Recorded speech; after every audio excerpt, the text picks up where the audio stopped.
마지막 시간 삶에 대한 얘기입니다. 우리가 말 많이 합니다. 은혜 받았습니다.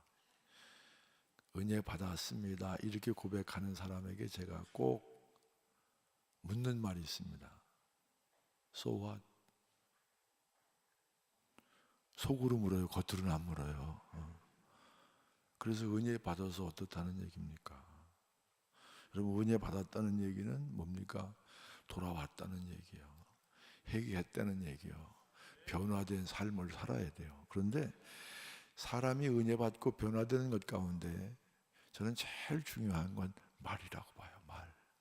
여러분, 하루 삶을 가만히 생각해 보세요. 말 때문에 상처받고 하루 종일 기분 나쁠 때 있고, 말 때문에 기분 너무너무 나빠갖고 상처가 돼갖고 밤 잠을 못 잘 때 있잖아요. 또 사실 별것도 아닌 말 한마디 갖고 그냥 하루 종일 기분 좋을 때 있잖아요. 말이요. 그래서 저는 은혜 받은 성도, 회개하고 돌아온 성도들의 가장 중요한 것은 말이다 그렇게 생각합니다. 자, 그런데 이 당시 이스라엘 백성들은 어땠습니까? 13절, 14절, 15절 제가 있습니다. 여러분 성경을 보세요. 여호와가 이르노라 너희가 완악한 말로 나를 대적하고도 이르기를 우리가 무슨 말로 주를 대적하였나이까 하는도다. 이는 너희가 말하기를 하나님을 섬기는 것이 어때니 만군의 여호와 앞에서 그 명령을 지키며 슬프게 행하는 것이 무엇이 유익하리요. 지금 우리는 교만한 자가 복되다 하며 악을 행하는 자가 번성하며 하나님을 시험하는 자가 화를 면한다 하노라 함이라. 13절, 14절, 15절 보면 전부 입으로 하나님 앞에 범죄하는 겁니다. 여러분, 말이라는 건 굉장히 중요합니다. 말 한마디가 사람의 인생을 바꿉니다. 우리나라 얘기는 아니고 미국 얘기입니다. 감당이 안 되는 말썽꾸러기가 있었어요. 부모도 감당이 안 됩니다. 학교 선생님도 감당이 안 돼요. 동네 사람들도 그 아이만 보면 피합니다. 감당이 안 돼요. 얼마나 머리가 좋고 말은 잘하는지. 그러니까 말로도 말이 안 되는 거예요. 어느 날 동네 할머니가 이 아이의 어깨에 손을 탁 얹고 이렇게 얘기합니다. 야, 너 정말 똑똑하구나. 너 정말 말을 잘하는구나. 만일 내가 이 다음에 그 말, 그 언변을 가지고 설교가가 되면 많은 사람들에게 정말 좋은 영향을 끼치겠다. 이렇게 얘기했어요. 이 아이가 그 말을, 할머니의 격려를 마음에 담고 신학을 합니다. 누군 줄 아십니까? 빌리 그레임 목사입니다. 여러분, 말 한마디가 이렇게 사람의 운명을 바꿉니다. 여러분, 말이 왜 중요한 줄 아십니까? 하나님께서는 천지를 손으로 창조하셨어요. 그죠? 뭐 틀리게 해도 가만히 있고 맞게 해도 가만히 있고. 하나님은 천지를 뭘로 창조하셨어요? 말씀으로 창조하셨어요. 그러니까 이 말씀에는 창조의 힘이 있다 그런 얘기입니다. 여러분, 말은 그냥 말이 아니에요. 그 사실 언어에 대해서 전도합시다, 기도합시다, 아멘 하면 하나님이 기뻐하시고 역사는 하나님께서 일으켜 주실 줄로 믿습니다. 왜 그렇습니까? 이 말에는 창조의 힘이 있습니다. 창조의 힘이 있다 이 얘기는요, 영향력이 있다 이 얘기입니다. 저는 교회에서 이제는 말할 수 있다. 내가 이제는 교회에서 부정적인 얘기 자꾸 하는 거 싫어합니다. 뭐 자기는 똑똑한 척하고 그러는데 난 똑똑하게 안 봐요. 여러분, 부정적인 얘기 자주 하면 자기도 모르게 부정적인 사람이 돼. 자기도 모르게. 제가 첫날 말씀드렸죠. 긍정적인 말을 자주 하면 긍정적인 사람이 됩니다. 여러분, 교회를 보면은 부정적인 사람, 부정적인 얘기 많이 하는 사람도 있고 긍정적인 얘기하는 사람 많이 있어요. 목사는 어디를 보고 목회해야 되는 줄 아세요? 긍정적인 얘기하는 사람. 저건 별로 들을 필요가 없어요. 왜?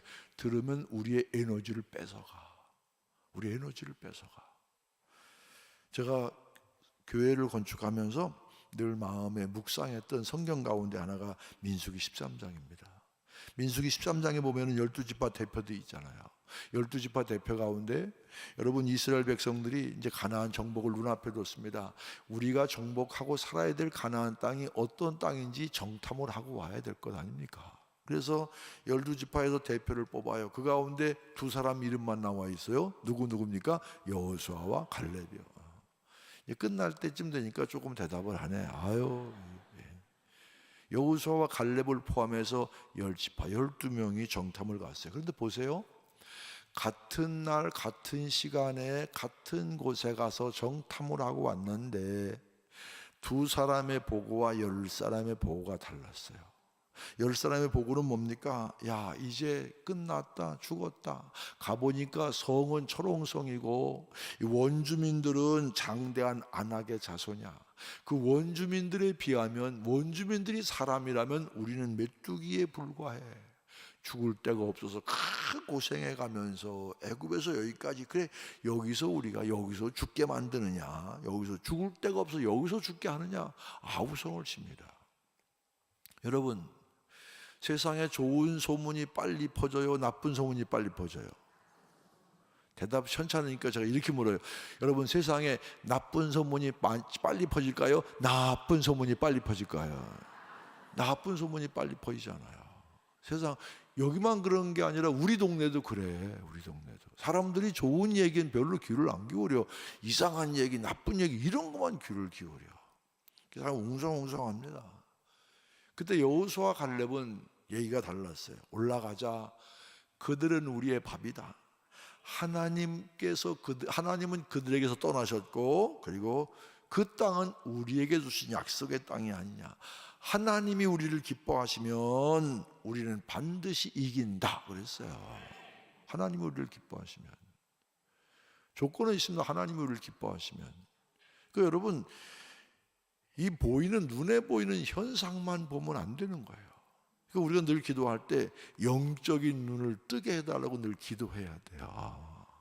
우리가 거울을 보면 육적인 사람은 뭐 묻은 것만, 이거 잔뜩 이런 것만 보지만, 거울을 보면서 영적인 사람은 혹시 내 마음에 찌든 때는 없는가, 죄악은 없는가, 거울 보면서, 그게 영적인 감각이에요. 이 여호수아와 갈렙은 달랐습니다. 제가 중요하게 말씀드리는 것은, 그러면 이스라엘 백성들, 이스라엘의 역사의 메인 라인이 누구였습니까? 10대 2, 5대 1, 그러면 다수결로 해서 그러면 같습니까? 아닙니다. 이스라엘 역사의 메인 라인은 바로 여호수아와 갈렙이에요. 긍정적인 말을 해요. 보이는 현상만 본 것이 아니라 뒤를 봅니다. 영적인 깊이를 봅니다. 하나님이 우리에게 약속하신 땅이 아니냐. 하나님이 우리를 기뻐하시면 이긴다, 확실히 이긴다. 여러분, 때때로 요즘 세상이 까칠해서 까칠한 게 교회까지 들어와. 그래서 뭐 투표를 하고 다수결로, 이건 아니에요. 그거 교회 망가지는 일입니다. 교회가 왜 분열되는 줄 아세요? 뭐 그러다가 분열되는 거예요. 저희 교회는 이렇게 후임자 이렇게 정했어요. 왔어요 벌써. 제가 이렇게 자유롭게 또 부흥회도 다니고 또 훈련도 다니고 얼마나 감사한지 몰라. 내가 자주 배워줘야 돼. 왜? 그래야 자리를 빨리 잡잖아요. 나는 교인들하고 헤어지는 연습하는 거야. 슥주를 안 봐. 그러니 내일 4월 첫째 주에 이제 우리 교인들을 봐요. 우리 이력서 안 받았어요. 제가 우리 장로님들한테 그랬어요. 공모 이런 거 하지 말아요. 뭐 두 사람 세우다가 투표해가지고서 한 표라도 많은 사람, 투표하는 순간 교인 생각이 갈라져. 그러면 한 사람 오고 한 사람 못 오면 하나님은 이 교회만 사랑하시고 모든 그 사람이 거기서 목회가 되겠어요? 그 교회의 입장은 뭡니까? 그 목사님은 뭐예요? 아니, 우리 교회가 좀 괜찮다고, 우리 교회는 갑질하고 그러면 되겠습니까? 근데 그런 걸 몰라. 어떤 교회는 웃겨. 둘을 설교시켜놓고 또 그 앞에서 투표를. 세상에 뭘 알아요. 설교 한번 잘한다고 여러분 목회 잘합니까? 착각하지 마세요. 착각하지 마세요. 교회는 그렇게 다수결로 결정하는 게 아니에요. 뭡니까? 하나님의 뜻, 하나님의 말씀, 하나님의 기쁨, 하나님의 의, 이게 중심이 돼야지. 하나님은 그런 교회를 사용해 주실 줄로 믿습니다. 하나님이 나와 함께 하신다. 하나님의 명령이다. 사무엘상 17장 보면요, 소년 다윗과 블레셋의 골리앗의 싸움이 나옵니다. 엘라 골짜기를 사이에 두고 싸움을 합니다. 이게 이제 다윗은 어려서 군대를 못 갔어요. 아버지가 신부를 보냅니다. 야, 사령관에게 치즈 한 덩이 갖다 주고 너 형, 쇠형이 갔습니다. 쇠형이 군대 가는데 쇠형에게는 볶음밀 한 마리씩 갖다 줘라. 옛날에는 무슨 전선이 지금처럼 구분되어 있는 것도 아니에요. 그래서 아버지의 심부름으로 베들레헴에서 엘라 골짜기까지 갑니다. 여러분, 그냥 아버지 심부름 가니까 이웃 마을 가는 게 아니에요. 거기 거리가 상당히 직선 거리가 17km입니다. 그 먼 거리를 가는 거예요. 그 다윗이 와보니까 이 싸움을 하는데 한쪽에서 블레셋 진영에서는 큰 거인이 나와서 소리집니다. 사울의 졸개들아, 나와 맞서 싸울 자를 내보내거라. 만일 그 자가 나를 이기면 우리 모두가 너희의 종이 되고 내가 그 자를 이기면 너희 모두가 우리의 종이 되라. 옛날에는 싸움법이 대장끼리 끝내는 법도 있었잖아요. 소리 지르는데 이제 사울 지정은 조용합니다. 왜? 이 다윗이 너무 커. 2m 50이 너무 커. 그러니까 아무도 나가 싸우려고 하지 않습니다. 그러니까 사울이 너무너무 답답해갖고 이렇게 얘기합니다. 야, 만일 저 골리앗과 싸워 이기면 그러면 내가 내 사위로 삼고 부마 내 임금의 사위로 삼고 내가 이것도 주고 저것도 주고 막 특혜를 얘기합니다. 그래도 싸울 사람이 없어. 왜? 이길 자신도 없고 아무리 좋은 거 걸어봤자 죽으면 그만이지. 내가 죽은데 그게 무슨 소용이 있겠어요. 그걸 누가 봤습니까? 바로 다윗이 봤어요. 다윗이 일성이 뭡니까? 어떻게 할례 없는 블레셋 백성이 사시는 하나님의 군대를 모욕할 수 있습니까? 군대도 모든 소년이 어떻게 사시는 할례 없는 블레셋 백성이, 할례 없다는 얘기는요, 하나님 믿지 않은 이방 백성이 사시는 하나님의 군대를 모욕할 수 있느냐?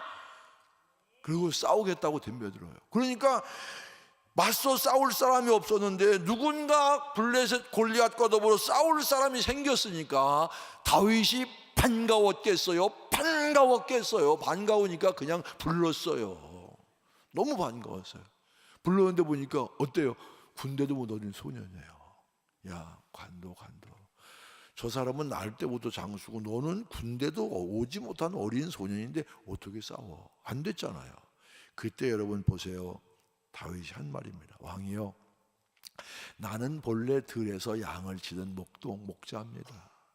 내가 들에서 양을 칠 때 사나운 사자나 곰이, 그때는 거기 사자나 곰이 살았는가 봐. 사자나 곰이 내 양을 잡아먹으려고 덤벼들면 나는 사나운 사자나 곰과 싸워서 내 양을 지켰습니다. 사나운 사자나 곰의 입에서 나를 지키신 하나님께서 저 골리앗의 손에서도 나를 지켜주실 줄로 믿습니다. 대단하지 않습니까? 그래서 사울이 너무 좋아서 자기 갑옷을 주고, 저는 너무 어리니까 맞지도 않잖아요. 그리고 다 버리고 뭘 갖고 나갔어요?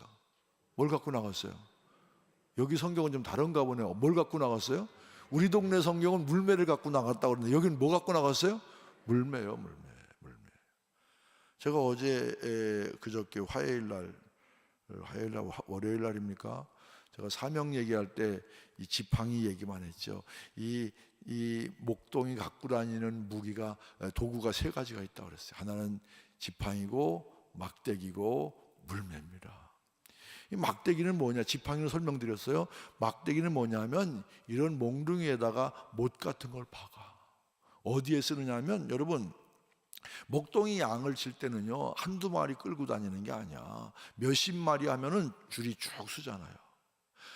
가까이에 있는 건 지팡이로 통제가 되지만 조금 멀리 떨어져 있는 그런 양을 갑자기 맹수가 공격해 오면 그때 쓰는 게 막대기야. 막대기를 가지고 물리칩니다. 그런데 멀리 있는 양이 공격당하면 그때는요, 막대기를 들고 뛰어가다가 양은 죽어. 그러니까 뭘 써요 그때? 그때 쓰는 게 물매입니다. 물매. 그래서 이제 물매를 가지고 나갑니다. 다윗이 골리앗을 향해 뭐라고 얘기합니까? 너는 칼과 방패를 가지고 나오지만, 너는 칼과 창과 단창을 의지하고 나오지만 나는 만군의 여호와의 이름으로 나간다. 확신에 찬 다윗이 물매를 돌려요. 그 물매를 돌려서 다윗의 어디를 맞췄어요? 어디를 맞췄어요? 어디요? 이마. 누구한테 물으니까 맞박이라고 그러대. 이마를 맞췄어요. 이마를. 그러면 제가 여러분께 물어볼게요. 오늘 젊은이들이 왔으니까 제가 이 질문은 팁입니다. 여러분, 다윗이 실력으로 맞췄을까요? 아니면 하나님이 맞추게 해주셨을까요? 저도 하나님이 맞추게 해주셨다고 생각을 합니다. 그렇게 믿습니다. 근데 여러분, 이거 아셔야 돼요. 멀리에 있는 양을 지키기 위해서 물매를 돌릴 때 물매가 잘 가면 그 맹수를 쫓을 수 있지만 물매가 빗나가는 순간 양은 죽어. 그러면 평소에 이 목동들이 물매 연습을 많이 할까요? 많이 할까요? 많이 하잖아요. 많이 하잖아요. 그럼 제가 다시 물을게요. 다윗이 실력으로 맞췄을까요? 하나님이 맞추게 해주셨을까요? 지조가 좀 있으세요. 저도 하나님이 맞추게 해주셨다고 생각해요. 그렇게 믿습니다. 중요한 것도 있어요. 하나님 맞추게 해주실지언정 평소에 얼마나 물매 연습을 하겠느냐 그런 얘기입니다. 그러니까 우리 믿음의 사람, 하나님이 우리와 함께 해주신다 할지라도 우리는 주어진 일에 대해서 언제나 최선을 다해야 돼요. 언제나 최선을 다해야 돼요. 혼신의 힘을 다해야 됩니다. 신학교 다닐 때 이렇게 우리 전해져 내려오는 그런 선배들의 얘기입니다. 아주 열심히 기도만 하는 그런 선배가 있었는데 내일 시험인데도 오늘 기도만 하나님 내일 시험 잘 보게 해주실 줄로 믿습니다. 밤새도록 기도하는 거야. 철야 기도. 내일 시험을 위해서. 이 시험 문제를 딱 보니까 하나도 아는 게 없어. 1번 2번 그 아는 게 없으니까 질문에 대해서 답을 씁니다. 하나님은 아십니다. 2번 하나님은 아십니다. 3번 하나님은 아십니다. 채점이 나왔어. 하나님 100점, 너는 0점. 여러분, 저는 여러분께 그런 말씀 드리고 싶어. 뭐든지 자기가 주어진 일에 대해서는 최선을 다해야 돼요. 그리고 결과는 하나님께 맡기는 것, 이게 믿음인 줄로 믿습니다. 여러분, 군대도 못 온 어린 소년이 남들은 다 기죽어 다 자기 살려고 도망가고 숨는 그런 때에 어떻게 한리 없는 블레셋 백성이 사실은 하나님의 군대를 모욕할 수 있습니까? 나는 참을 수 없습니다. 의욕을 가지고 확신을 가지고 골리앗과 더불어 싸움을 붙었던 이 다윗, 여러분 군대도 못 온 어린 소년이었습니다. 오늘 이 시대를 살아가는 우리 성도들 정말 세상을 향해서 하나님이 나와 함께 하심으로 어떤 경우라도 내가 확신을 가지고 나가면 승리할 것이다, 이런 확신이 우리에게 있습니까? 그런 확신이 있는 자만이 세상을 변화시키게 될 줄로 믿습니다. 확신을 가져야 돼요. 확신을 가져야 돼요. 성도는요, 불신의 말을 하는 사람이 아니라 믿음의 말로 주변을 변화시키는 사람, 믿음에 불써야 됩니다. 근데 우리가 알게 모르게 부정적인 말, 부정적인 생각, 부정적인 언어에 젖어 있어요. 솔직하게 얘기해 보세요. 여러분, 배 되게 고플 때 뭐라 그래요? 배고파? 뭐라 그래요? 뭐라 그래? 그냥 하는 대로 해봐요. 그럼 배 되게 부를 때 배불러? 우리 동네가 똑같네.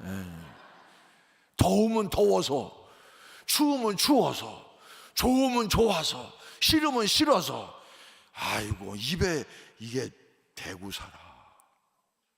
여러분, 잠언 18편 21절입니다. 죽고 사는 것이 혀의 힘에 달렸나니 혀를 쓰기 좋아하는 자는 혀의 열매를 먹으리라 그랬습니다. 죽고 사는 것이 혀의 힘에 달렸다. 어떻게 말하느냐에 따라서 죽기도 하고 살기도 한다, 그런 얘기입니다. 제가 지금 말씀드리는 이 역사적인 이 해석에 대해서는 저와 여러분이 어떤 견해를 달리할 수 있지만 이런 견해도 있을 수 있어요. 여러분, 유대인들이 예수님을 십자가에 못 박으면서 뭐라고 그랬습니까? 이 핏값을 우리 자손에게 돌려라. 우리가 지금 죽이는 이 예수님이 예수가 메시아냐? 메시아라면 메시아를 죽인 핏값을 우리와 우리 자손들에게 돌려라, 그렇게 얘기했어요. 어떻게 됐습니까? 내가 메시아냐? 내가 만일 메시아라면 우리 자손에게 메시아를 죽인 핏값을 돌려라. 큰 소리 쳤는데 어찌 됐습니까? 2000년 동안 나라가 없어 도망다녔고 600만이 죽었습니다. 여러분, 입술의 말이 중요합니다. 왜 그런 줄 아십니까? 우리가 말하는 모든 것 하나님이 들으십니다. 16절 보세요. 그때가 언제입니까? 바로 하나님을 경외하지 않는 자들이 그냥 하나님에 대해서 말로 막 그냥 불평하고 원망하고 할 때, 그때에 여호와를 경외하는 자들이 피차 말하며 여호와께서 그것을 분명히 들으시고, 하나님을 경외하는 자들의 말만 들으십니까? 아닙니다. 우리의 말을, 사람이 하는 모든 말은 하나님이 들으시는 줄로 믿습니다. 그러니까 우리 사람들은요, 성도는요, 어떤 경우라도 낙심, 환난, 어려울 때라도 입술로 범죄하면 안 됩니다. 입술로. 그런데 그럼에도 불구하고 왜 성도들이 불평하고 원망합니까? 왜 성도들이 불평하고 원망해요? 오늘 지휘하신 분은 직분이 뭐예요? 집사님. 여러분들은 우리 집사님 뒷모습 봤지만 나는 앞에서 지휘하는 앞모습을 봤는데 너무너무 멋있어. 뭐 찬양도 은혜가 되지만 지휘하는 것도 멋있어. 일단은 칭찬을 해놓고 그리고 제가 물어볼 테니까 그냥 0.1초 내로 그냥 대답하시면 돼요. 여기 포장이 잘 된 아스팔트 도로 10차선이 쫙 뚫려 있어요. 이쪽 도로는 비포장 도로야. 울퉁불퉁해. 꼬불꼬불해. 어떤 길이 더 좋은 길이에요? 포장도로. 여기를 차를 타고 가다 보니까 낭떠러지가 뚝 떨어져 갖고 시퍼런 물이야. 시퍼런 물. 여기 비포장도로 꾸불꾸불 울퉁불퉁 다 가보니까 저 푸른 초원 위에 그림 같은 집 있고 너무 멋있어. 어떤 길이 좋은 길이야? 왜 왔다 갔다 해? 여러분, 넓은 길이냐 좁은 길이냐, 평탄하냐 험하냐, 이게 중요한 게 아니에요. 그 길이 어디를 가느냐, 이게 중요해. 그런데 왜 불평하고 왜 원망하느냐? 왜 성도들이 불평하고 원망합니까? 내가 가고 있는 길이 어딘지를 몰라. 미래에 있는 하나님의 심판을 보지 않고 현재에 있는 문제들만 봅니다. 주님께서 말씀하십니다. 좁은 문으로 들어가나 멸망으로 인도하는 문은 크고 그 길이 넓어 그리로 들어가는 자가 많고 생명으로 인도하는 문은 좁고 그 길이 협착하여 찾는 자가 적음이라. 좁은 길로 가라는 것, 우리를 고생시키려고 하는 게 아니라 그 길이 바로 생명의 길이기 때문에, 생명의 길이기 때문에. 여러분, 길 좋다고 아무 길이나 갑니까? 그 길 끝에 낭떠러지가 있는데 그 길 끝이 지옥으로 가는 길인데 지금 당장 편하다고 그 길 가겠습니까? 뭡니까? 우리는 마지막 도착 지점을 잘 봐야 됩니다. 가는 길의 끝을 잘 봐야 됩니다. 그런데 많은 사람들이 가는 길의 끝, 도착 지점은 보지 않고 지금 현재만 비교합니다. 너의 길은 넓고 편해 좋겠다. 저 사람은 평탄하고 부유하게 잘 사는데 나는 왜 이 모양 이 꼴이야. 네, 중요한 거 있습니다. 진짜 비교할 건 뭔 줄 아십니까? 마지막 도착 지점이에요. 근데 우리는 현재만 봅니다. 내 길은 확 뚫린 10차선 인생을 사는데 왜 내 길은 자갈밭길이야? 왜 내 길은 비탈길이야? 지금도 중요하지만 더 중요한 것은 도착 지점입니다. 좁고 협착한 길이지만, 고생스럽고 힘든 길이지만 생명으로 가는 길, 천국으로 가는 길. 여러분 시편 73편 기자는 똑같은 문제로 낙심합니다. 악한 사람이 좀 망해야 되는데 안 망해. 절대 안 망해. 기다려도 안 망해. 그러니까 이렇게 노래합니다. 나는 거의 넘어질 뻔하였고 나의 걸음이 미끄러질 뻔하였으니 이는 내가 악인의 형통함을 보고 오만한 자를 질투하였음이로다. 그들은 죽을 때 고통이 없고 그 힘이 강건하며 사람들이 당하는 고난이 그들에게는 없고 사람들이 당하는 재앙이 그들에게 없나니 악인에 대한 기대는 뭔가 죽을 때라도 고생하며 죽어야 되는데 그런데 죽을 때까지도 안 고생하는 것 같아. 뻥긋뻥긋 웃는 것 같아. 재앙도 없는 것 같아. 시련도 없는 것 같아. 그래서 실족하고 넘어질 뻔했는데 그런데 73편의 결론은 뭔 줄 아십니까? 마지막 꼬리 지점을 가보니까 그렇게 잘 나가던 사람이 졸지에 황폐하고 전멸했다 그랬어요. 제가 첫 시간에 뭐라고 그랬습니까? 길게 봐야 된다 그랬어요. 길게 봐야 된다. 끝을 보니까 끝이 중요하구나. 이렇게 마지막 결론 짓습니다. 하나님께 가까이 하면 내게 복이라. 내가 주 여호와를 나의 피난처로 삼아 주의 모든 행적을 전파리이다. 하나님께 가까이 하는 것, 그것이 바로 복 중의 복이구나 그랬어요. 제가 어릴 때 읽은 동화책 가운데 왕자와 거지라는 책이 있어요. 여러분 보신 분이 계실지 모르겠어요. 왕자와 거지. 왕자는 거지를 부러워했어요. 왜? 자기는 매일 일어나면 그냥 격식 차리고 예의 차리고 공부해야 되고 그런데 자기가 보니까 거지는 먹고 싶으면 먹고 싸고 싶으면 싸고 눕고 싶으면 눕고 자고 싶으면 자고 그냥 자기 마음대로야. 얼마나 자유해. 자기는 시간 맞춰서 일어나야 되고 공부해야 되고 밥도 우아하게 먹어야 되고 어디 가는데도 거칠랑스러운데 그래서 이 왕자는요 거지를 부러워했어요. 또 거지는 누굴 부러워했어요? 왕자를 부러워했어요. 아니 누구는 말이야 금수저야. 아버지 잘 만나갖고 왕자 돼갖고 저렇게 우아한 집에 저렇게 아주 맛있는 음식 먹고 얼마나 좋아. 그냥 그 침질도 좋고 얼마나 좋아. 그 어느 날 둘이 그런 꿈을 갖고 딱 만나는데 우연히 얼굴이 똑같았어요. 자, 여러분 여쭤볼게요. 거지가 된 왕자가 행복했습니까? 책을 읽어봤어야 알지. 왕자가 된 거지가 행복했습니까? 아니요. 여러분 거지를 부러워해요. 거지는요 나중에 빌어먹을 자유밖에 없는 사람이요. 빌어먹을 자유가 있다고 거지를 부러워합니까? 왕자의 어려움은 뭡니까? 왕이 되기 위해 필요하기 때문에 법도 배워야 되고 리더십도 배워야 되고 여러 가지 공부해야 되니 왜 왕이 되기? 여러분 이 땅에 살면서 멸망받을 사람의 형통을 부러워하지 마요. 거지처럼 자유롭게 사는 사람들을 부러워할 것인가? 결코 부러워할 필요가 없습니다. 왜? 이 세상의 삶이 다가 아니라는 얘기입니다.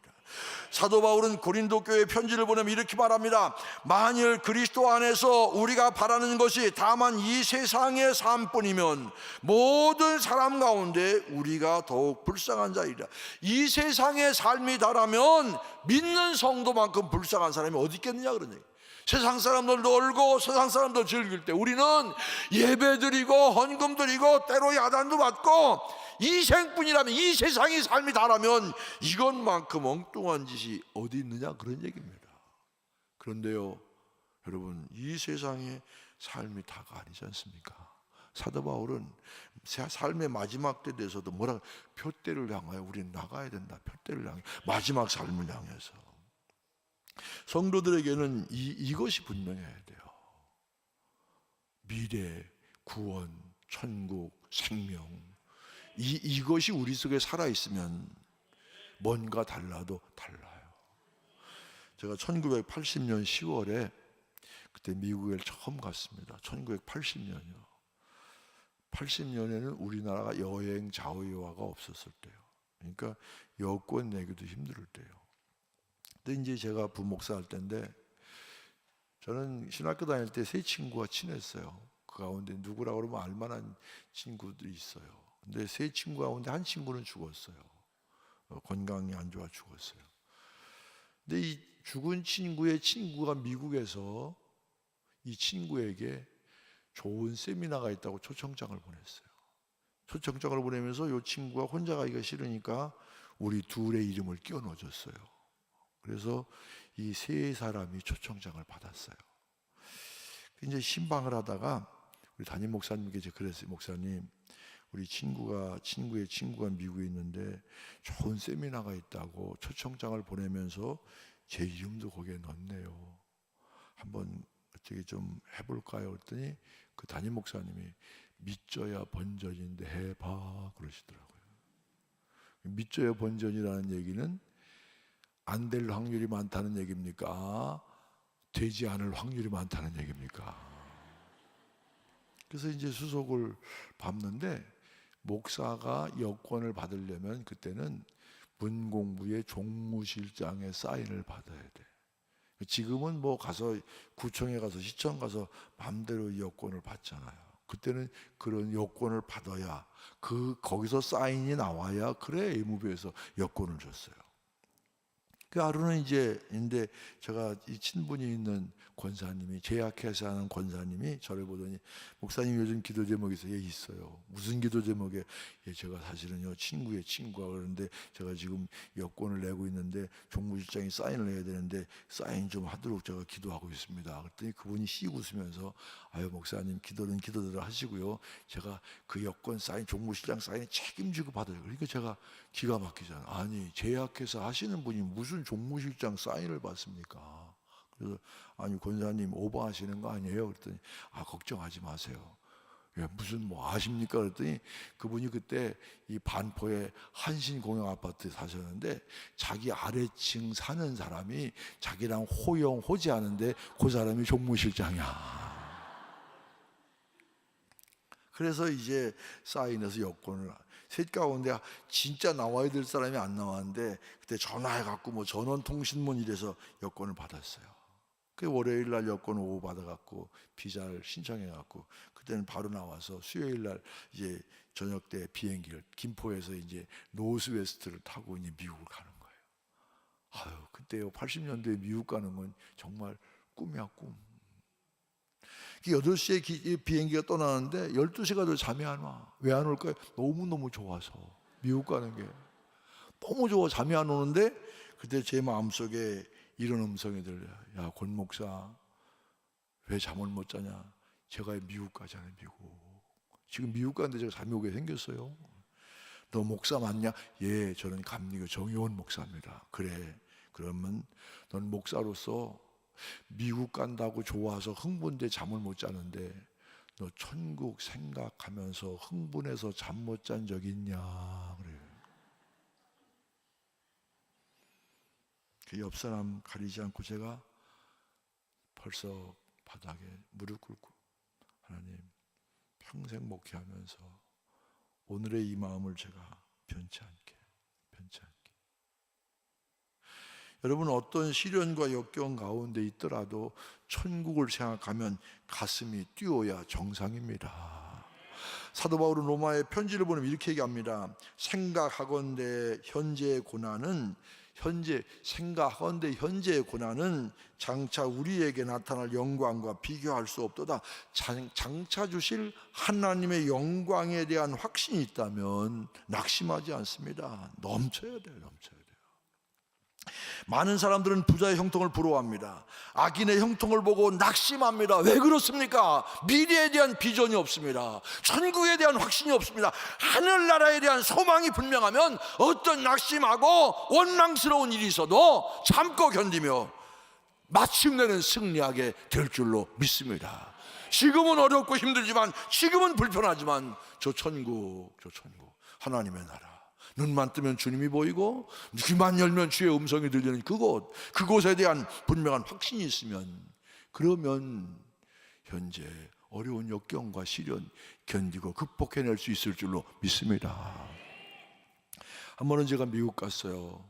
미국 가는데 뭐 지금은 모르겠습니다만 제가 그때 있을 때는 차량 검사를 하면 이렇게 엔진 검사만 하지 바디 검사는 잘 안 했어요. 근데 제가 차를 보니까 아주 낡은 차, 이 동네에서는 아주 낡은 차를 두 자로 뭐라 그래요? 우리 동네하고 비슷하네. 아주 낡은 차야. 범퍼도 막 그냥 녹이 슬고 막 그냥 이렇게 삭었어. 그런데 범퍼에 스티커가 하나 딱 붙었는데 뭐라고 붙었느냐면, 나는 차가 또 한 대 있는데 그 차는 벤츠다 하고 쫙 내달려. 나는 그 사람이 벤츠가 있는지 없는지 그건 몰라. 만일 그렇다면 낡은 차 타고 다닌다고 기죽겠습니까? 저희 아이가 고등학교를 진학했어요. 중학교 때 이제 해서 고등학교를 진학했는데, 고등학교 1학년 입학을 하더니 웃으면서 쫓아왔어요. 입학식 끝나고 저한테 뭐가 좋으냐 그랬더니, 자기가 뭐 시험을 잘 봐갖고 뭐 심야반인지 심하반인지 뭐 그런 데 들어갔대. 중요한 건 남녀공학 학교를 다녔는데 거기는 여학생이랑 같이 공부한대. 너무 좋대.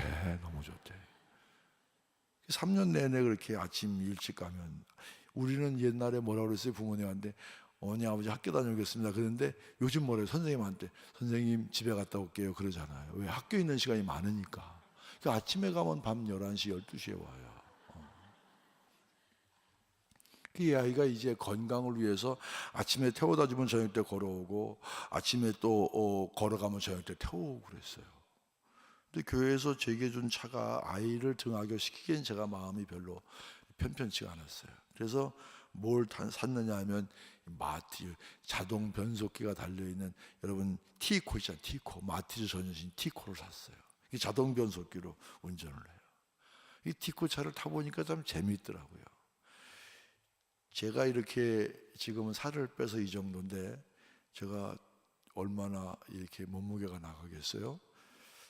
이제 위험한 발언인데 제 같은 방을 쓰는 룸메이트도 만만치 않습니다. 우리 큰아이는 내가 아직도 두 자리라 소리를 못 들었어. 그리고 막내는 키도 크고요, 등치 크고 그 녀석도 만만치 않아. 그러니까 우리 교회 학교 아이들이 퀴즈를 냅니다. 우리 목사님 네 식구가 타면 티코가 갈까 안 갈까? 때때로 아이를 등하교시키지 않고 할 땐 제가 승용차가 있어도 볼 일 있으면 그 차를 타고 나가요. 재미있어 그냥. 제 성격에 뭐 이렇게 뭐 과속하고 그런 성격이 아닙니다. 그러니까 저는 그냥 FM대로 그냥 지켜가요. 운전하고 가는데 어떤 때는 뒤에서 빵빵거려. 이게 보니까 내가 앞에 티코차 타고 간다고 무시하는 것 같아.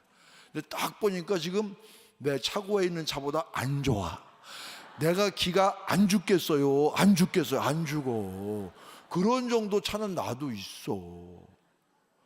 여러분, 차도 그런데, 세상에 하잘것없는 차도 그런데, 정말 천국에 대한 분명한 확신과 소망이 우리에게 살아있다면, 세상에 뭐 잘 산다고 그 사람 부러워하고 그 사람 때문에 기죽고 그럴 이유가 어디 있습니까?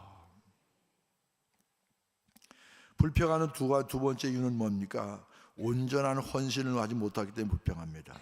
날마다 불평하고 날마다 원망하는 또 한 가지 이유는 부분적인 헌신입니다.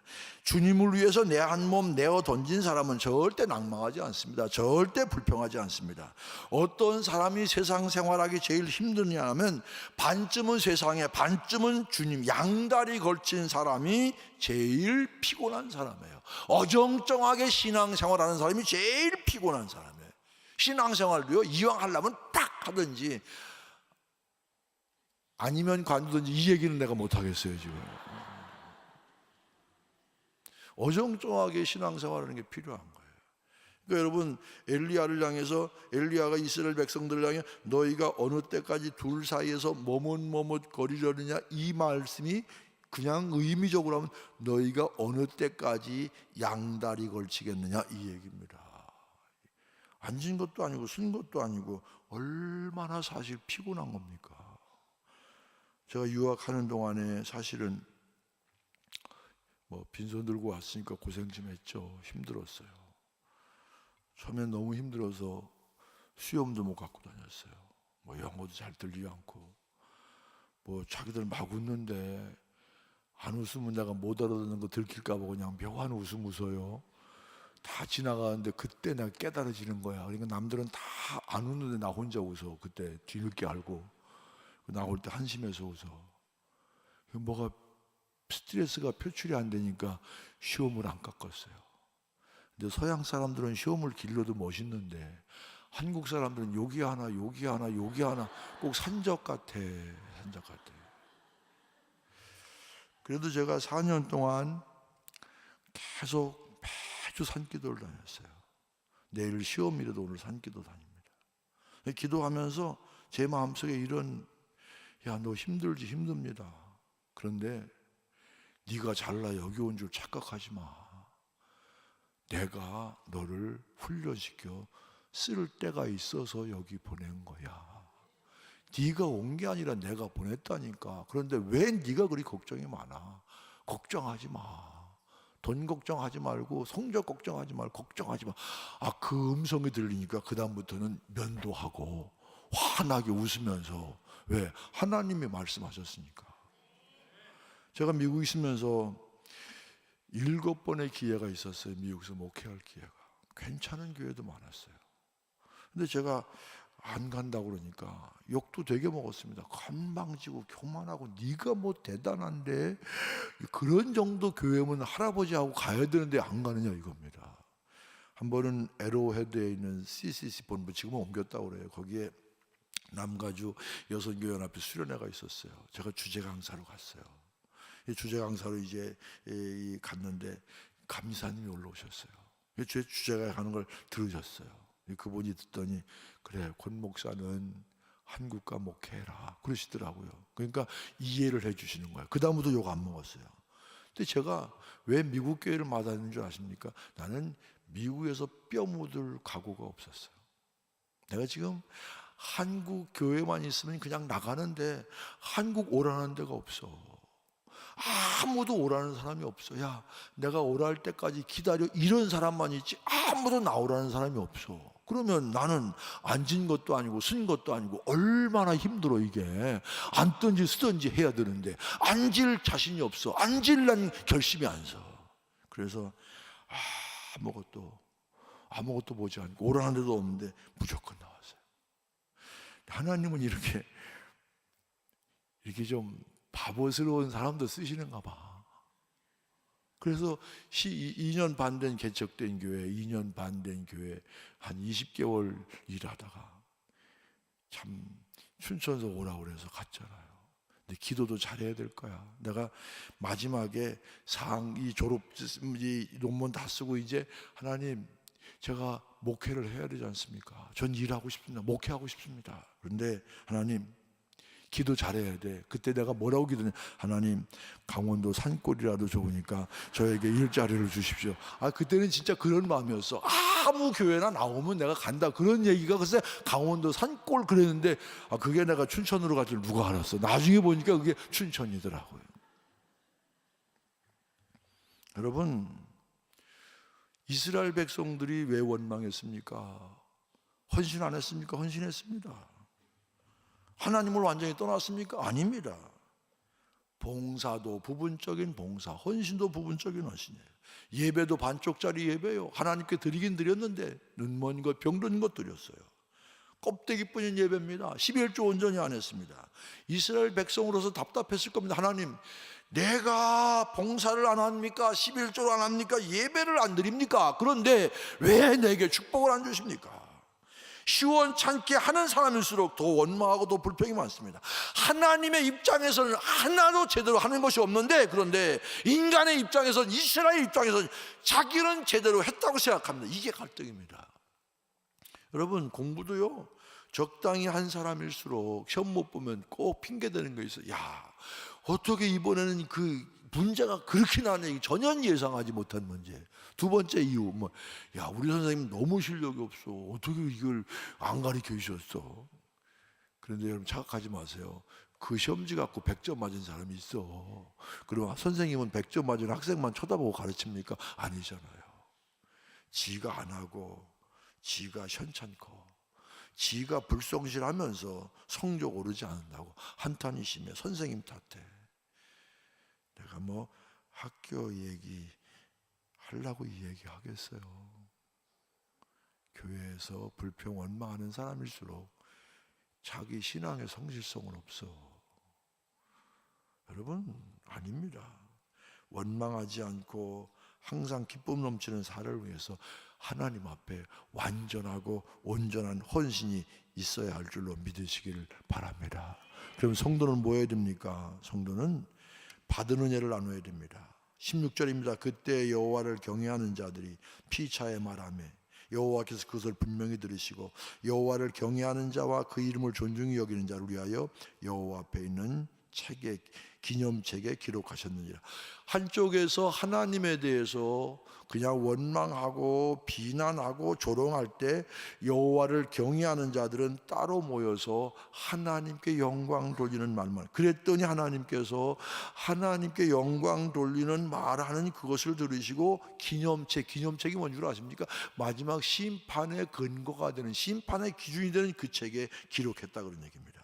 한편에서는 여호와를 조롱할 때 한편에서는 하나님을 찬양합니다. 안양의 성도 여러분, 여러분 입술에서 하나님 찬양이 그치지 않으시기를 바랍니다. 하나님의 말씀은 듣는데 그치지 않고 우리 입술의 대화의 주제가 되어야 합니다. 내가 직장에서든 또한 세상에서 장사 어디 가든지 바로 내가 받은 하나님의 은혜, 내가 경험한 하나님의 은혜, 이거 나누는 것, 이게 간증이고 이게 전도 아닙니까?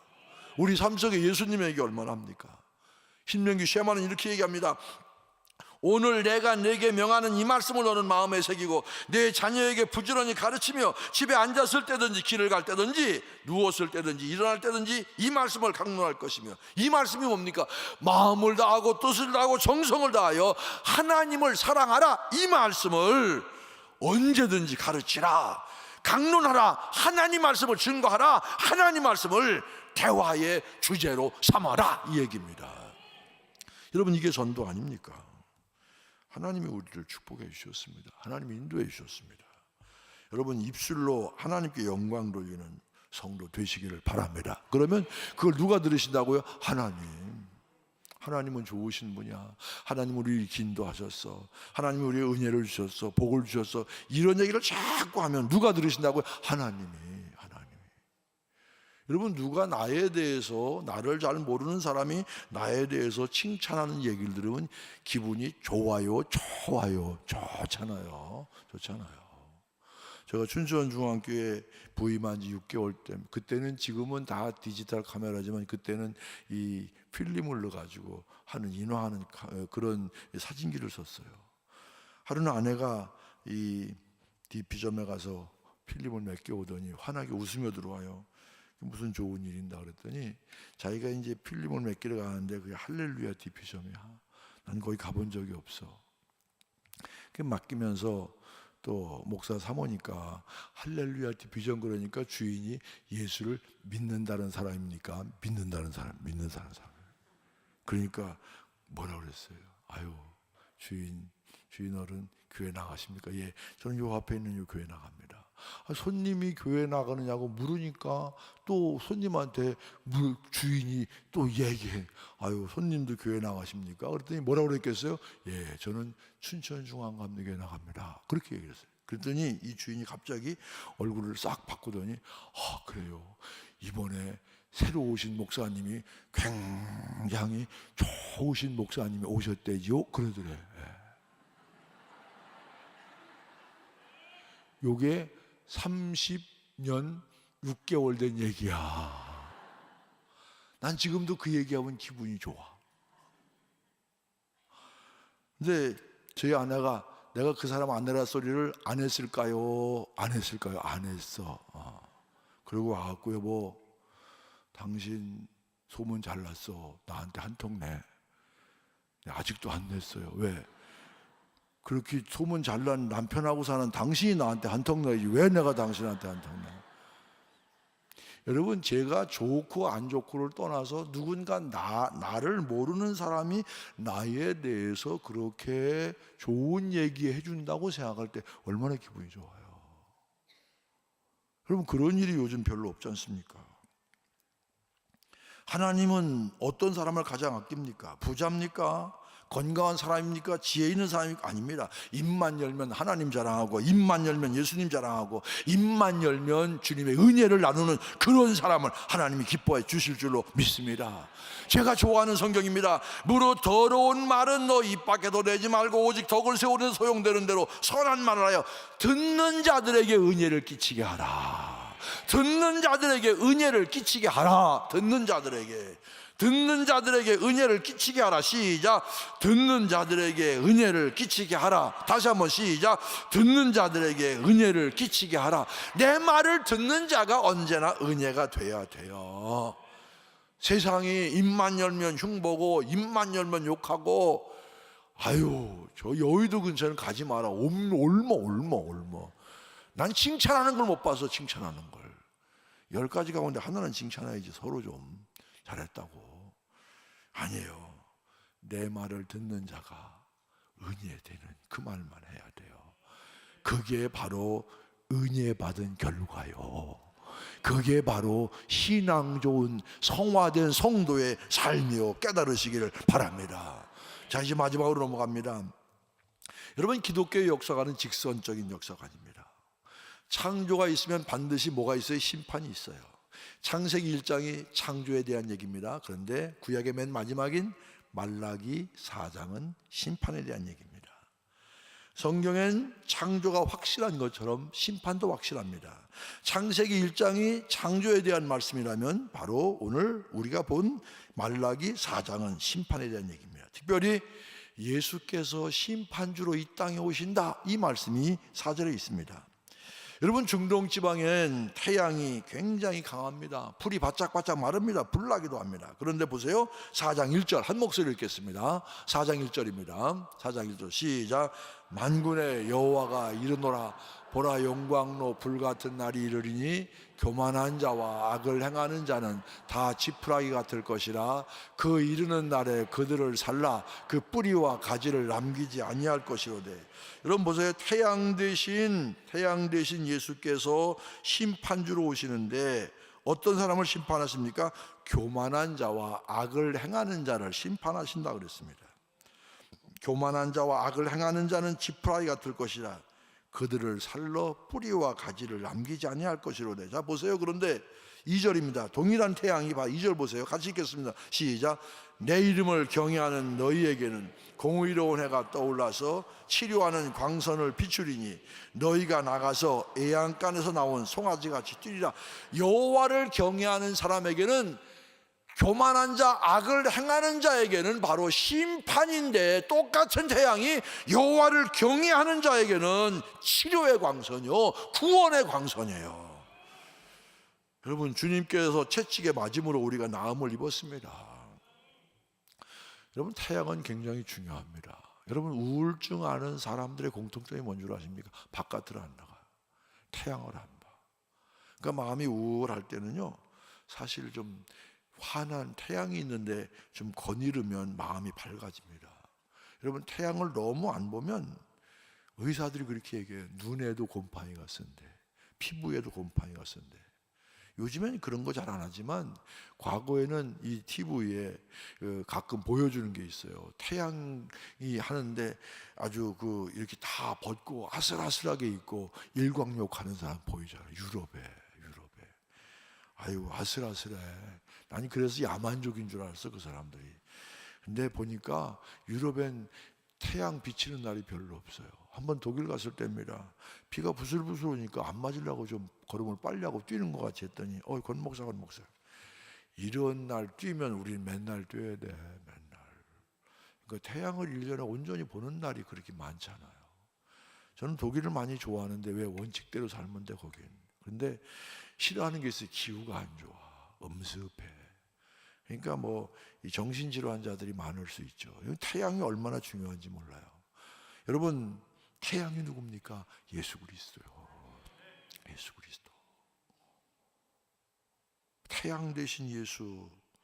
여러분, 제가 첫날부터 말씀드렸어요. 사랑의 주님이 동시에 심판의 주님이에요.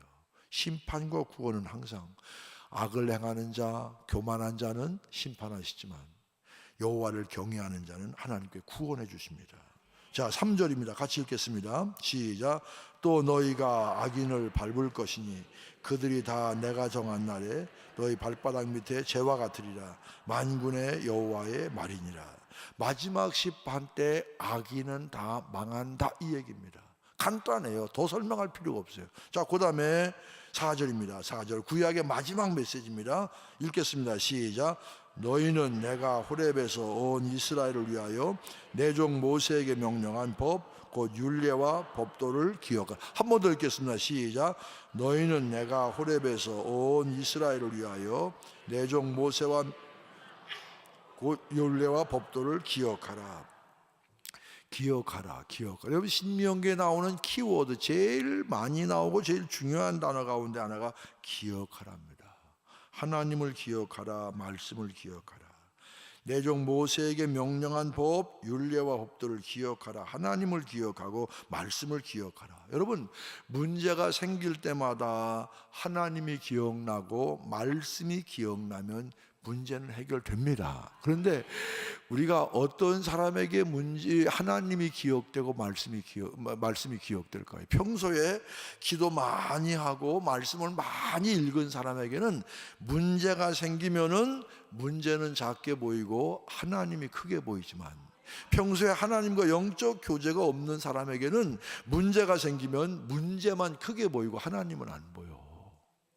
여러분, 말씀도 내가 늘 읽은 말씀이 기억나잖아요. 그러니까 기본으로 돌아가야 돼요. 뭐 신앙생활 대단한 거 없어요. 뭐 굉장하게 수식할 거 없어요. 기도 열심히 하고 말씀 열심히 보고. 별로 은혜가 안 되는가 봐. 아멘 안 하는 거 보니까. 기도 열심히 하고 말씀 열심히 보고 늘 기억해야 돼. 늘 어려움이 올 때 주님께서 이 어려움을 통해서 뭘 말씀하시려고 그러는가 기억해야 돼요. 어떤 건망증이 심한 부인이 택시를 탔어요. 주위 이 기사한테 이렇게 얘기했어요. 기사님, 개포동 좀 어디 개포동 좀 가주세요. 제가요 건망증이 있어 잊어버리기를 잘하거든요. 개포동입니다. 개포동. 예, 알았습니다 손님. 그랬어요. 한참 가다가 이분이 개포동 가는 걸 잊어버렸어. 그러니까 기사한테, 아저씨 제가 어디 간다고 그랬죠? 그랬더니 기사가 뒤를 돌아보고, 아니 손님은 언제 제 택시를 타셨어요? 그러더래. 대책이 없어. 제가 교육 목사 할 때 담임 목사님 어디 가셔서 제가 신방을 잘 안 할 때인데, 이 제기동에 병원이 있어요. 그 병원에 우리 이 사람이 응급실에 들어가요. 아주 중요한 아주 급한 질병이 생겨서 신방을 가야 될 일이 있었어요. 가보니까 중환자실에 들어가 있고 부인만, 집사만 자기 방에 들어가 있어요. 병실에. 그래서 병실에 가서 할 게 뭡니까? 기도밖에 없잖아요. 그래서 제가 그랬어요. 집사님, 윤 집사님 기도하십시다. 그랬더니 이분이 깜짝 놀래. 너무 당황하니까 기도할 생각도 안 나. 이 정도 영적인 상태면 문제가 심각한 거예요. 위기의 때 제일 먼저 생각나는 게 하나님. 위기의 때 제일 먼저 불러야 될 이름이 예수님. 여러분 기억하시길 바랍니다. 기억하시기 바랍니다. 죽는 순간까지 기억해. 죽는 순간까지 불러야 될 이름 예수님, 하나님. 죽는 순간까지 기억해야 될 것 말씀, 하나님, 예수님 기억해야 될 줄로 믿으시길 바랍니다. 자, 5절 봅니다. 보라, 여호와의 크고 두려운 날이 이르기 전에 내가 선지자 엘리야를 너희에게 보내리니 그가 아버지의 마음을 자녀에게로 돌이키게 하고 자녀들의 마음을 그들의 아버지에게로 돌이키게 하리라. 돌이키지 아니하면 두렵건대 내가 와서 저주로 그 땅을 칠까 하노라 하시니라. 내가 선지자 엘리야를 너희에게 보내리니, 엘리야가 누굽니까? 세례 요한을 얘기합니다. 세례 요한의 사역이 무슨 사역입니까? 길 닦는 사역. 누구의 길을 닦았습니까? 예수의 길을 닦았습니다. 어떤 사람은 인류의 문명을 두 가지로 나눴어요. 길 닦는 문명과 성 쌓는 문명. 길 닦는 문명, 여러분 길 닦는 문명은 여러분 길을 닦아요. 사실 모든 길은 로마로 통한다, 그런 얘기 알잖아요. 로마가 세계를 점령했을 때 점령지에서 피정복지에서 반란이 일어나면 로마 정예군을 투입하기 위해서 요소요소에 다 길을 닦아놓은 거예요. 아이러니컬하게 거기로 로마 군인이 간 게 아니라 뭐가 갔습니까? 복음이 갔잖아요. 여러분, 길과 함께 문명이 살고 길과 함께 경제가 살고, 여러분 길을 닫는 동서대륙, 철도, 횡단, 길 뚫을 때 문명이 살아납니다. 그런데 반대로 이 성 쌓는 문명은 애적의 침입으로부터 나를 보호하기 위해 성을 쌉니다. 성을 쌓아요. 근데 중요한 것은 애적의 침입으로부터 나를 보호하기 위해 성을 쌓는데, 그런데 성을 쌓아서 애적의 침입으로부터 나를 보호한 것 같은데 지나고 보니까 내가 그 성에 갇힌 거야. 무슨 얘기입니까? 길 닦는 문명은 흥왕하는 문명이요, 성 쌓는 문명은 쇠퇴하는 문명입니다. 처음엔 자기 방어지만 나중에는 자기도 성에 갇혀요. 교회도 똑같습니다. 길 닦는 교회가 있고요, 성 쌓는 교회가 있어요. 여러분 80주년을 맞아서 이렇게 80가정, 이렇게 큰숲 드림교회 맞죠? 큰숲 드림교회를 이렇게 보통 일이 아니에요. 지금은 여러분 그렇게 생각하지만 80년, 여러분 오늘 제가 아침 식사하고 목사님 안내를 받아갖고 이 역사관을 다 돌아봤어요. 너무 잘 해놨어요. 감동을 많이 받아요. 그거 보니까 역사를 알 수 있어요. 처음에 한 조그만 개인 집에서 시작했잖아요. 80년 후에 이런 역사가 나타날 줄 누가 알았어요? 아무도 몰랐잖아요. 지금 우리 큰숲 드림교회가 지금 시작하지만 80년 후에 미래 후손들이 그때 임용택 목사님, 담임 목사님 할 때 80주년 기념으로 이거 세운 교회야, 역사에 남는 거예요. 임 목사님 이름도 역사에 남을 거예요. 아마 지금 나가는 분도 남을 거예요. 미래를 보세요. 미래. 큰일입니다. 큰일 하시는 거예요. 나는 왜 그런 것도 못하고 은퇴하는지 몰라. 여러분 지금은 아무것도 아닌 것 같지만 10년, 20년, 30년, 40년 지나면 이게 바로 길 닦는 교회예요. 그저 자기 것만 틀어지고 마음을 좀 넓혀야 돼요. 제가 초대 강원도 기독교연합회 회장할 때 강원도 전 도를 다니면서 모금을 해서 남강원도, 북강원도에 자전거를 보내는 모금을 하고, 우리 목사들이고 교인들이고 기도 얼마나 남북 통일해달라고 얼마나 간절히 기도해요.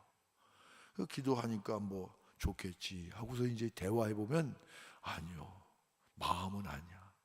아니 그거 자전거 그거 보내가지고 그거 두드려 부셔갖고 무기 만들어갖고 내려오면 어떡해. 그 사람들을 어떻게 믿어. 기도는 그렇게 하는데 아직도 마음의 벽이 있어. 미움과 원한이 있어. 통일이 되겠습니까?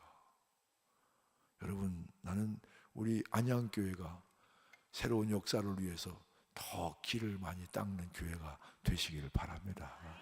안양지방만이 아니라, 경기연회만이 아니라, 감리교단만이 아니라 전 기독교를 통해서 안양교회 봐. 제가 여러분 보고 참 감동받은 게 있어요. 얼굴 표정이 너무 환해. 그리고 너무 멋있는 사람만 모였어. 인물 보고 뽑은 것 같아. 그냥 립 서비스 하는 거 아니야. 내가 언제 다시 오겠어요. 정말 좋아요. 근데 좋은 걸 자기들은 몰라. 나는 우리 교인도 우리 교회보다 좀 어려운 교회 좀 팍팍 보내서 보여주고 싶어. 좋은 줄 몰라. 우리 교회 얘기하는 거야. 우리 교회 좋은 줄 몰라. 우리 교회가요 안양교회만을 못하지만 우리 교회도 괜찮은 교회예요. 그래도 괜찮은 교회예요. 제가 춘선서 목회하지만 나는 세계를 마음에 품고 세계 교회가 어떻게 흘러가고 있는가, 이 시대 우리 교회의 사명이 뭔가, 내가 하도 못 깨달으니까 하나님이 불을 내주시잖아. 똑바로 정신 차리고 하라고. 저는 안양교회 선한영향력이 이 연애만이 아니라 이 안양만이 아니라 세상에 흘러넘치게 되시길 주의 이름으로 간절히 축원합니다. 오늘 말씀 정리합니다. 성도 여러분, 은혜 받았으면 말 가려서 합시다. 말. 하나님께 영광 돌리는 말, 듣는 자에게 언제나 은혜가 되는 말만 하시기를 바랍니다. 어떤 경우라도 천국의 확신을 가지고 현재 고난 역경 장차 영광과 비교할 수 없도다 확신을 가지고 담대하게 나가는 여러분들 되시기를 바랍니다. 어떤 경우라도 하나님을 기억하고 말씀 기억하면 문제를 극복하고 승리하게 될 줄로 믿습니다. 2019년 아니라 새로운 80년의 역사가 그런 믿음을 가지고 승리하는 여러분들 되시길 주의 이름으로 간절히 축원합니다. 축원합니다.